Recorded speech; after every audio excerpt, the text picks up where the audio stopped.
Hello, everyone. Welcome back to the Have Not Room. I want to discuss the Accomplice. So, we finally know who the Accomplice is after a few days of speculating. And honestly, gotta once again give credit to the Big Brother fans. They nailed it. In my previous video, I was like, I don't really see the remote people are talking about.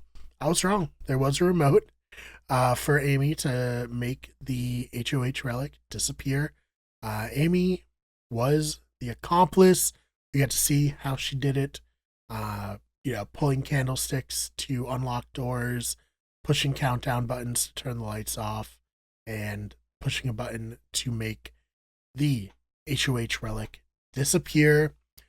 And what was interesting about Amy being the accomplice is one, and we talked about it on the podcast, you would have to be a very horrible player to give away that you were accomplice, or you'd have to be just very unlucky, because there's really nothing that they could go off of to say why somebody was the accomplice. And we ultimately ended up seeing 11 people voting for Riley, and Riley was not the accomplice.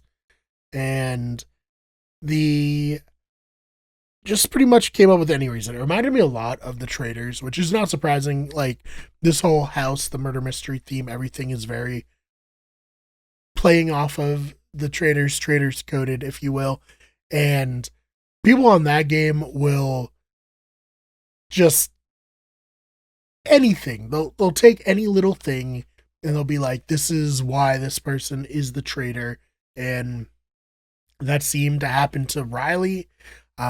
He went to the bathroom and they were like, so only something an accomplice would do is have to use the restroom. And obviously Riley was upset, but Riley was also sussing Zay, who was not the accomplice. And because Zay got sussed for being the accomplice, it was a reason to nominate him. And now he might go home this week if he can't win the BB Blockbuster, or if, stuff doesn't swing his way. But it's just so funny that it was really kind of a dumb twist, because I get it. You want Rachel to come into the house. They could have just done they could have just did what they did with Paul, where they offer, like, whoever says, they want the money with the button, they get $20,000. And they did similarly do that with the $10,000, which we'll talk about. But they wanted it to be more like mystery-ish, I guess, and they kind of put Amy at risk to not even be a full house guest, which I think is dumb. Like, I hate night one evictions.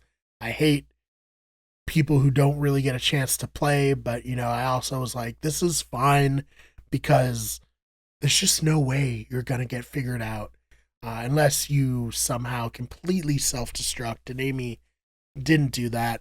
However, she's on the block for another reason, and she might go home anyways. Shades of the Saboteur in Rachel's original season, where they were picked off week one for not a particular reason, or the reason not being because they were the Saboteur. I wonder if anything else will come up this season with the Accomplice. Will she have to do anything else, or is this just a one-off thing? But I guess my question for any of you is, how do we feel about the Accomplice twist? Is it pointless? I feel it was pretty pointless, but I would love to hear your thoughts on it. I do think the most fun we got out of it is Riley getting labeled as the accomplice and being quite upset about it, because he wasn't the accomplice, but he was also sussing someone else for being the accomplice, and he didn't feel bad about that. So all in all, good on Amy for being an official player now. Hopefully she'll be able to survive this week on the block, or even get off the block if she wins the Blockbuster challenge. And I love that she's already in alliance with Rachel. Rachel is one of my favorites, and I want her to do well. And by proxy, now I want Amy to do well. So let me know your thoughts about the Accomplice twist. Was it needed? Did it work well? Let me know in the comments.